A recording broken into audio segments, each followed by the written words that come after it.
Hi, Sushant. Hi Sid, how are you? I'm good. Thank you. How are you? I'm doing well. I'm perfectly fine over here. What about you? How's the quarantine going for you? It's going all right. Busy with work, so it's okay. Not much time to chill, but yeah. What about you? How's France? How's everything? Things have opened up, right? Yeah, certainly things have opened up, but again, it was so very normal that people actually been going out on the beaches and all. Mm-hmm. Apparently, it's a summer holiday, so people over here love the sun a lot. So Mm-hmm. they've been going out, but unfortunately, recently, like last week, we came up with the news saying that apparently a second wave might possibly hit France again. So Oh. yeah, I mean things have opened up, but I fear a second wave might hit us soon. Mm-hmm. Mm-hmm. But in terms of work, things must be, you know, rising like mad. Yeah. Things are off and running. All the workplaces have been opened up, and everything seems to be just normal. Mm-hmm. And yeah, that's how about it is. But we just have to be caution. We have to Right. be cautioning ourselves. Let's see how things go ahead. But Right. yeah, everything's super normal over here. Right. And what about the esports? That must have exploded. I'm sure. I mean, esports has been exploding for the last 10, 15 years, but especially during the lockdown. Exactly. I mean, I can't stress this topic a lot enough, because um, it's esport has probably got something like a blessing in disguise, maybe because of Corona, Hmm. Right. because because apparently all the sports events were shut, and apparently it was really the esports and the online platforms that flourished like none other. So Sure. yeah, esports has been the big thing as of now in Corona. Hmm. How much has it impacted it as compared to the outdoor sports?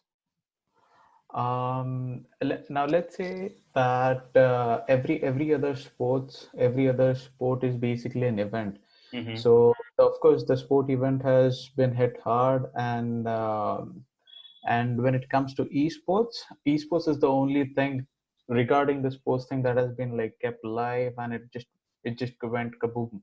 Sure. Uh, but now, just to give you small details on, say, how exactly the esport exploded was, given the initial exploits in the first quarter for esports, Mm.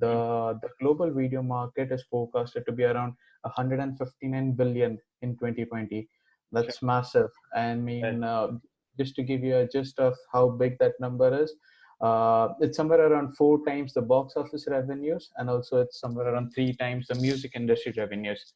This is how much esport has crossed Wow. over by 2020, and the year is not finished yet. So everything's going to be going a lot more. I mean, it's just a peak. It's just going to go in the peak direction.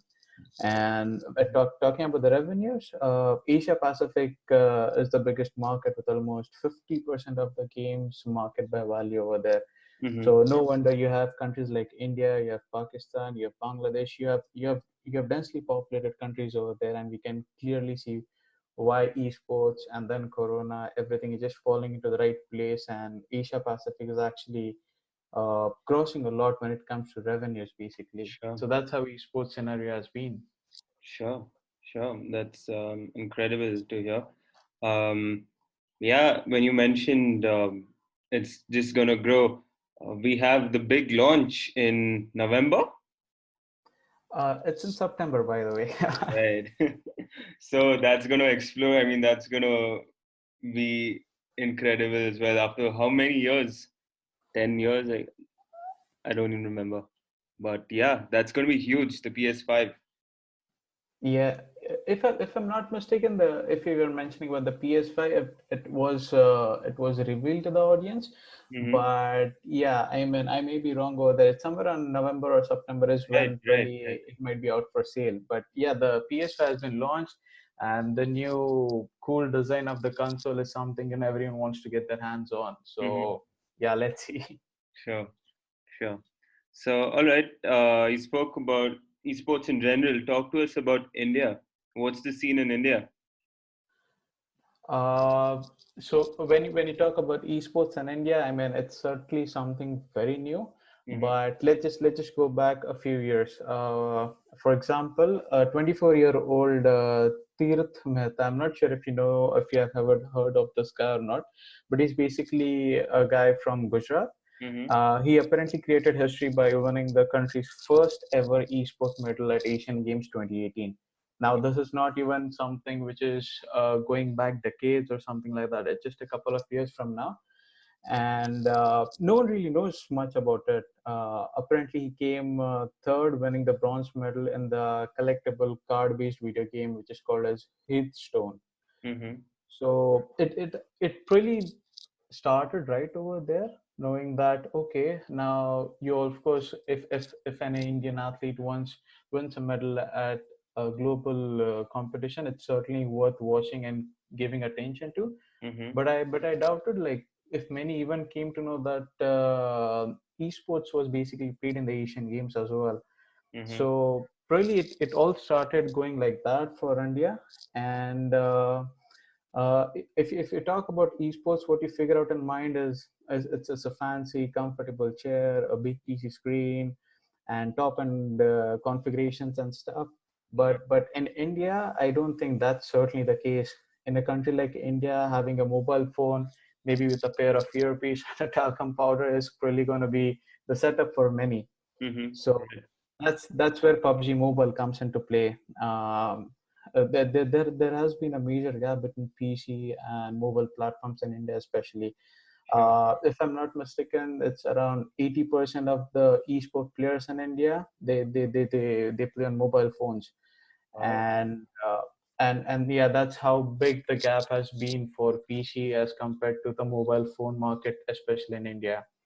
Right. And talking a bit more about it, talking about the gap, say you have around 5 to 10K max concurrent views for PC sports in India. Mm-hmm. But at the same time, just to give an idea, a couple of days ago, Mortal basically, Mm-hmm. Naman Mathur is the guy's name. He's apparently a very big, famous PUBG mobile player. He was the one who started streaming PUBG Mobile in India. Right. He was one of the very first ones. Just a couple of days ago, while I was actually watching his stream, he hit around 275,000 concurrent views. So that's What? basically a record. Yeah.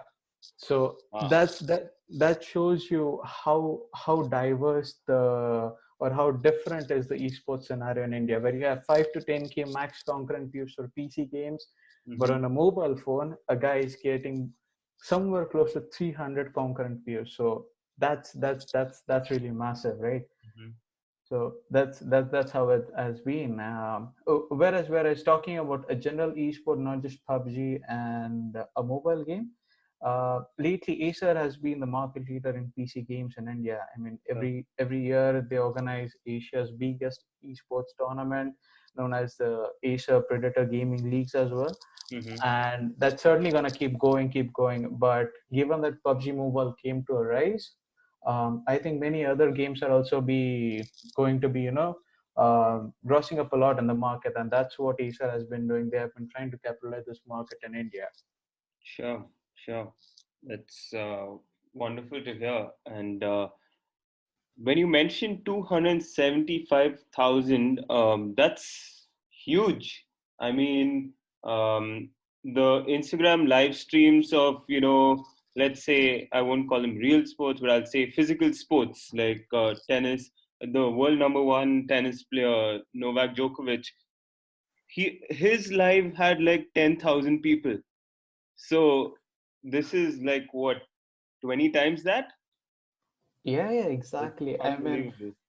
it also probably comes down to we guys living in a country where we have a population of 1.3 billion, right? So, and almost it is said that every one person amongst 3 to 4 people in India plays PUBG. So Mhm. that's how major the audience size is over there in India.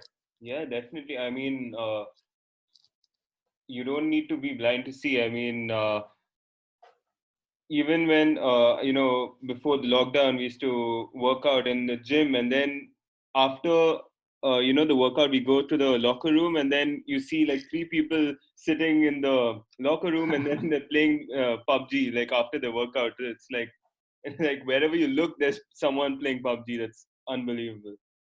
Of course, of course, of course. I mean, uh, given the fact that the game has grown so much over just a couple of years, I mean, it's incredible because in India you apparently had the CS, you had FIFA, you have Call of Duty, but none of them actually got the attention of the audience.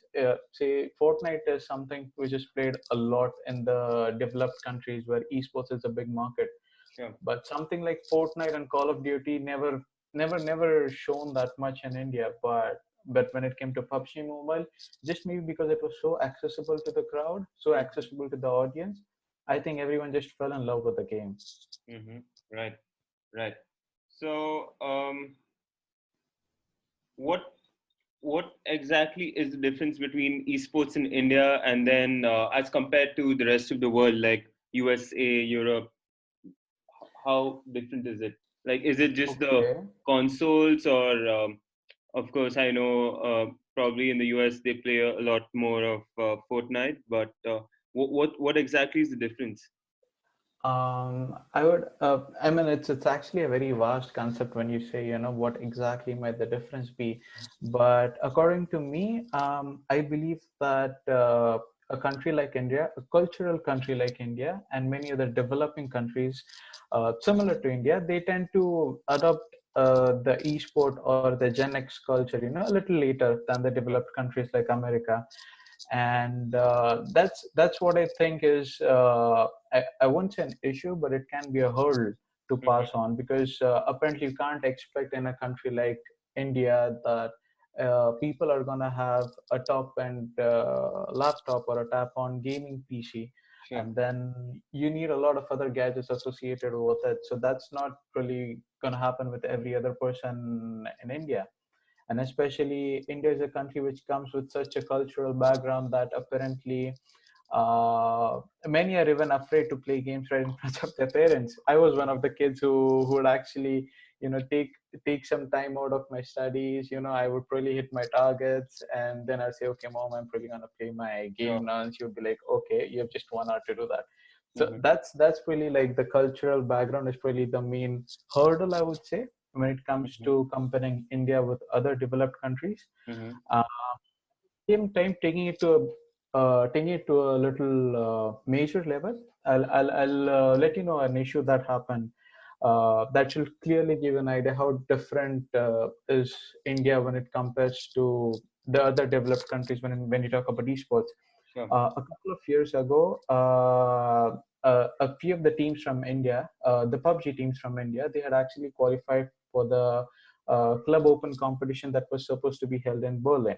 Uh, Apparently, all these teams, Team Seoul, Team IND, and the Indian Tigers, these teams did apply for a visa, Mm-hmm. but unfortunately, the teams did not get a visa, and hence they were not able to go to Berlin just to attend a competition.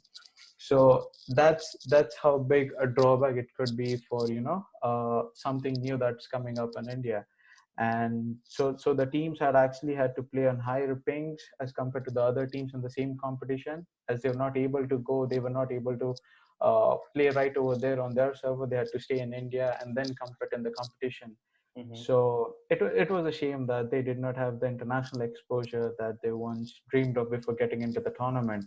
Sure. And that's, I mean, at times I feel the community is a bit influenced by the stereotypes, I guess, as well, which hinders kind of the growth of talents because in developing countries, you'd rather want to be an engineer, an architect, a doctor, Sure. but investing your time in esports, it's something new. But I'm pretty sure the country is evolving, Mm-hmm. and sooner down the line, it's actually going to open even eventually more and more doors for such creative or else say pragmatic fields as well. Mm-hmm. Sure.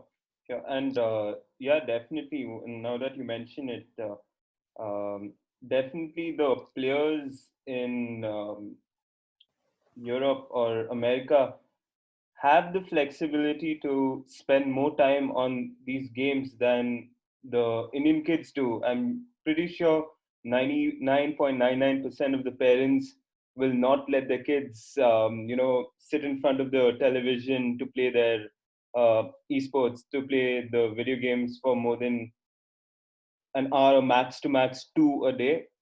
That is being a lenient parent.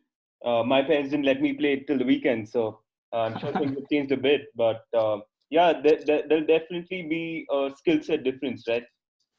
Of course, there of course skills are different because when you talk about a professional esport athlete, on an average, according to my views, what I've seen is the professional athletes tend to play 6 to 8 hours a day at least. Mm-hmm. Some of them actually spend 12 hours a day as well. So, okay, having so much of liberty in India with your parents around, it's certainly going to be a tough ask, right? So, yeah, I mean when it comes to the skill set, yes, of course, you need a whole lot of practice to become a very, very professional player.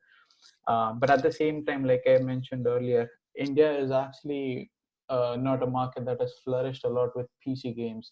And apparently, the developed countries, they would always prefer to have a PC version of a game rather than playing it on a mobile phone. Sure. So that's like two things, crossing each other. Even though we might not have a lot of time to invest on our PCs, but at the same time, the other audience over there, they are actually not much into mobile games. So as simple as that, the skill set when it comes to the PC players in India is somewhat a little bit inferior as compared to the developed country players. Mm-hmm. But yeah, when it comes to the mobile version, I'm pretty sure the Indian teams right now are definitely giving a run for the money for the teams from developed nations over there. Wow, that's incredible. That's incredible. So um, I was doing my research a bit, and there abroad, there's a huge scope when it comes to esport. There's commentators, there's streamers, there's players, teams, Mhm. organizations. How is it in India? Do you think there's a lot of scope with all this? I will say the scope is actually going just way uphill.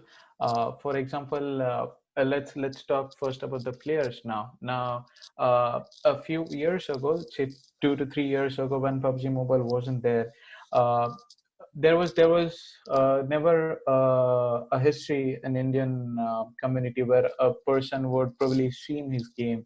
So a streaming was basically a new concept that the Indian audience came up with. I mean, I'll say the PUBG Mobile basically came up with a new idea for the Indian audience to do something with it, because apparently till now it was only the ninjas and the shrouds that the Indians audience would actually look up to. Mm-hmm. But then eventually it started slowly, that even the players in India, they started streaming a lot. So it actually gave birth to a new profession altogether. And now if you see, every other major esport player in India definitely streams.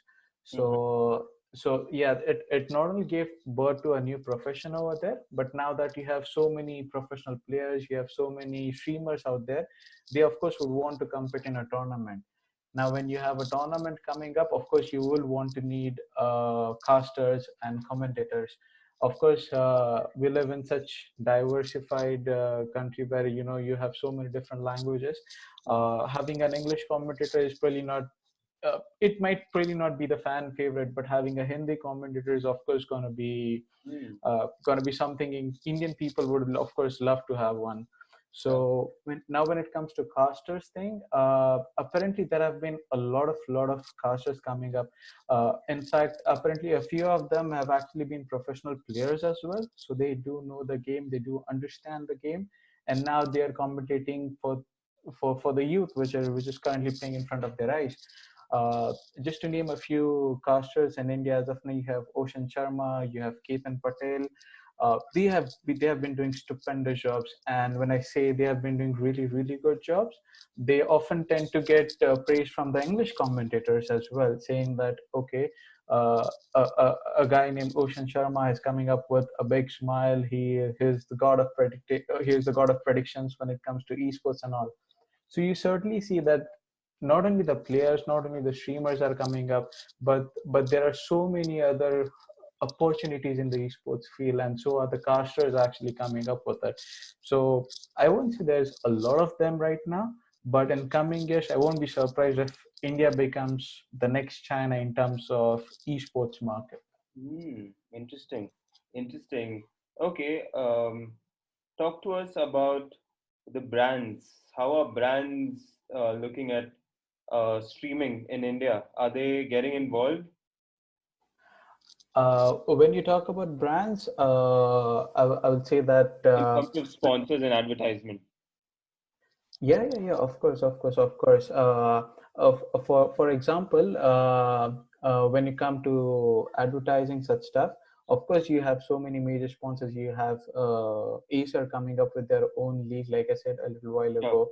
You have Nvidia coming up with the major sponsors over there in a lot of other tournaments as well. You have Mountain Dew coming up with for the PUBG Mobile sponsors. But at the same time, not just corporate sponsors, but at the Mhm. same time, you have a lot of international esports organization basically investing into Indian teams. Mhm. For me, more than corporate sponsors, those are the brands that I would say that they are capturing the market more than any other brand or any other industry sponsors. Right. For example, you have a TSM entity. It's a PUBG team basically, and it's really the most fan favorite team in India as of now. Mhm. So NTT Gaming was an Indian team, and TSM is basically a US esport organization. Now they have clubbed together to form a TSM entity team that is currently representing India in the PUBG Mobile World League as of now, which is going as we speak. And at the same time, we also have Nova, which is another esport major organization. Now they have recently acquired the roster for Team Godlike as well. Yeah. So there have certainly been major esport organizations wanting to take up the rosters for the Indian teams, making sure that the Indian players are given more exposure to the international tournaments at the same time as well. And when I talk about TSM or Nova, you also have to speak about Fnatic, because I guess of all this brand that I've mentioned now, Fnatic is probably doing the best job in India for me, because not only they do have their own PUBG Mobile team, but at Mhm. the same time, Fnatic has also come up with this new project which is called as Rising Players. Mhm. So apparently the goal of the organization is to find the amateur players or the professional players who are actually not able to showcase their skills on a highest platform. So they are the ones who are scouting for the real talents in India as well. Mhm. So yeah, more than corporate sponsors, I would say it's more of the esports brands that are investing in India heavily recently. Interesting. Okay. Okay. So I had a friend who is, I know FIFA is completely different, PUBG completely different game and different market altogether.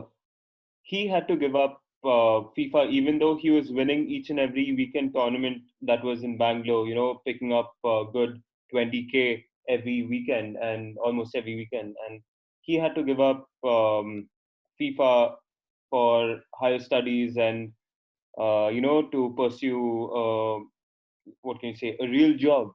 What's the scene right now? Can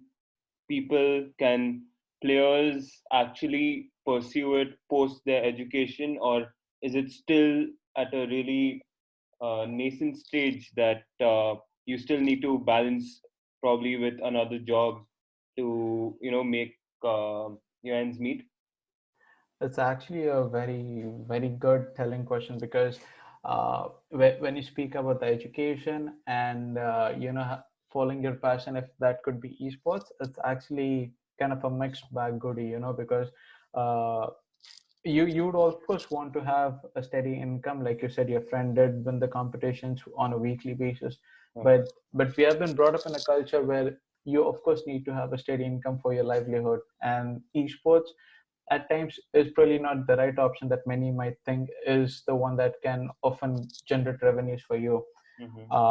But when you mention FIFA now, like I said, it's a game that is not only played on PC, but it's played on console. So Yeah. that now that the game is played on console, it even goes down to a super niche market in India, because you have majority of the mobile game players, then you have the PC players, and then you have a few of the console players in India. Sure. So when you talk about esports and a platform where you don't have a lot of competitions or a market to flourish in, it's of course going to be difficult. But at the same time, I would also say that there have been many esports professionals recently in India who have not only been graduates, who have not only been pursuing studies as of now, while at simultaneously they've been playing esport tournaments as well. Mm-hmm. For example, a super senior in my college named Siddharth. Apparently, he's famous in India with the name Ghatak, which is his gamer tag. So Mm-hmm. apparently, he was a super senior in my college, and if I'm not mistaken, he would be somewhere around 30 to 35 years of age, if I'm not mistaken. But apparently, he is a married guy.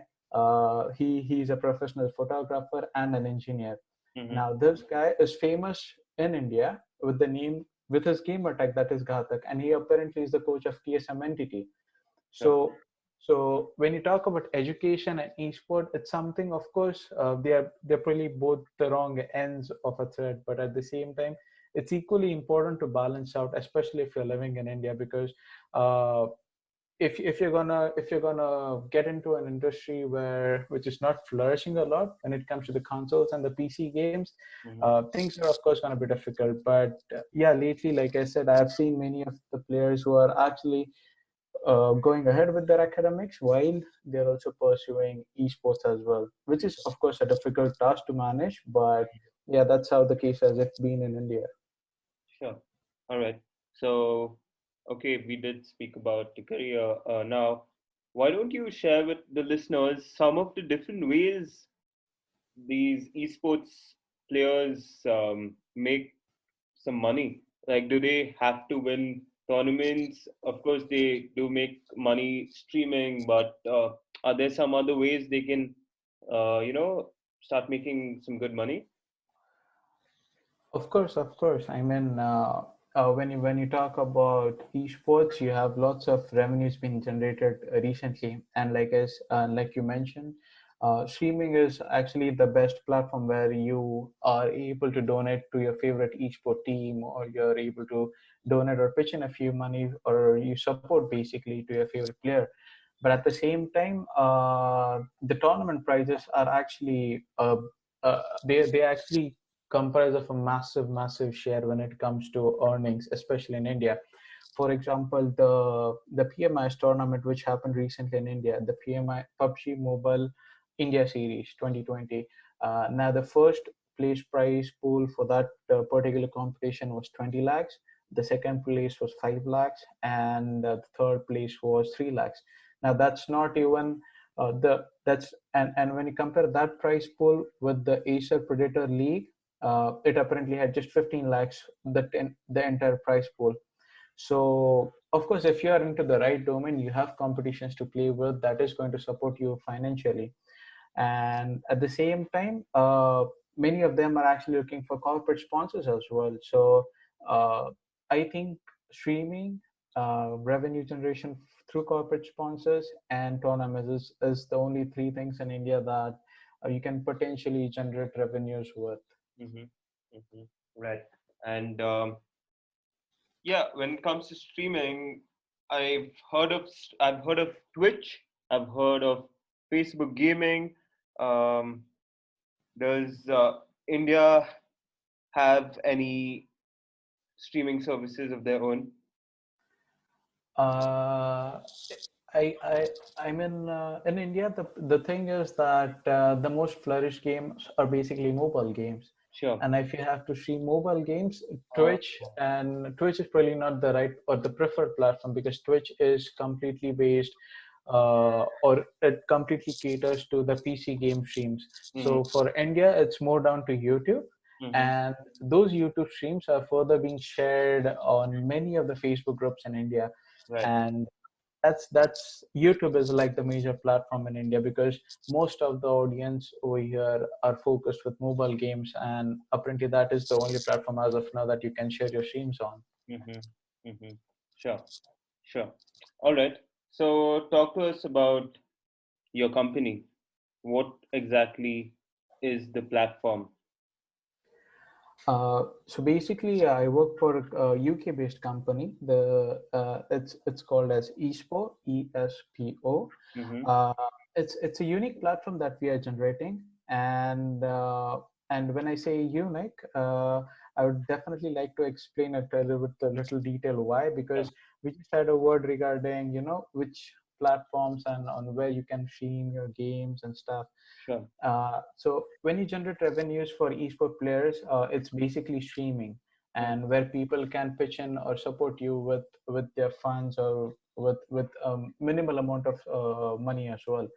But what happens is there is no proper fan engagement happening for the players with the fans for whom they support, basically. And at the same time, when you talk about sponsors, there is no specific platform as of such where even a very good professional player might be able to pitch his skills to get corporate sponsors on board. So Mm-hmm. that's where Esports comes in. That's where our company comes into play. So basically, Esports is a fan engagement platform that will reward the collaborations between world-class esports teams, players, fans, and corporate sponsors. Now, what we aim to do is we want to transform the way that the world-class esport teams and players and fans and sponsors they collaborate with each other. We want an engagement to happen amongst themselves. So what basically you would be doing on a platform is a player or a fan of a particular team would be able to invest or would be able to support his favorite professional team's campaign, and in return the fan is assured of a share of the tournament prize money that the team wins. So now it's not just about you supporting the team, but at the same time, it's also about you benefiting from the team as well. Mm-hmm. So along with that, you shall be also having access to various different perks as well. That those perks should of course be different as per the team that you are supporting to. Mm-hmm. So they shall have different campaigns. So you'll be able to be having access to different perks. For example, you never know, you might possibly be able to meet those players, or else you might possibly be having access to their official merchandise, or at the same time you might also be live on their stream, might be playing a game with them. Sure. But those are the different perks that you also will be having an access to. So that's how an engagement platform we are trying to build as of now.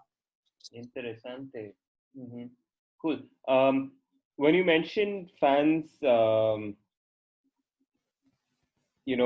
investing in their players, is there some amount of accountability, like um, when the fans do donate and uh, in terms of your platform, they make the payments, and then when you mention that they may get a share of the players' earnings, is there some sort of accountability to it, or are you just taking a risk as a fan? Of course not. To be frank, when you pitch in a few amount of money when a fan is able to pitch a few amount of money to his favorite team, he in turn also apparently will be getting EXPs, which those are the points that he will be able to redeem later on. Mm-hmm. So it's basically a system where you show your loyalty for your particular team Mm-hmm. on a particular platform, and that will definitely be keeping an accountability with. But when you talk about having in returns from the team's prize money share, that also depends on teams differently, because every team would be wanting to have a different prize money share put up for the fans, while a team might probably be performing exceptionally well in a tournament and might be able to give back to the fans a lot more than they had been promised for. So that's how it's going to be. Interesting. Interesting. That's cool. That's cool. So, what is your work there? So basically, I am the head of PUBG Mobile in ESPO, and I basically head the team for carrying out our biz dev targets as of now when it comes to the PUBG Mobile. And similarly, along with me, there are other major esport game vertical heads as well. Mm-hmm. So our job is as of now doing the market research, carrying out the biz dev targets, getting in touch with as many people as possible who share the similar interest, who like the idea of esport, what ESPO is doing, as well as we recently have signed a few partnership deals with a few major esport organizations as well. Mm-hmm. And one of the, talking about PUBG, because that is what I had, we have recently signed an agreement with one of the teams playing in the World League as well. Wow. So that shall be disclosed soon, and the listeners and the readers of ESPO will have to wait a few days more, but yeah, within a span of a week or two from now, you should be able to hear major news from our end as well. Incredible, incredible. So, to the listeners who want to get in touch with your organization or who want to get in touch with you, where can they find out more about your company and you? The best way to get in touch with us is us will be on the website. It's pretty simple. It's espo.io. You can definitely pay a visit to our websites and pre-register on our website just to be notified about our further updates when it comes to right from announcing a particular team to announcing your favorite team's campaign, as well as various different perks that eSport will be offering to the fans as well. So you can definitely hop on to our website espo.io and go pre-register over there. Perfect, perfect. And where can they get in touch with you? Your Instagram handle or Oh, anything like oh that? yeah, yeah, yeah. You can definitely search for Sushant Bhostekar on LinkedIn. You should definitely be able to find me right over there because I have a little bit of a peculiar surname. So you should definitely be able to find me over there straight away. And my Instagram handle is again the same, Sushant_Bhostekar.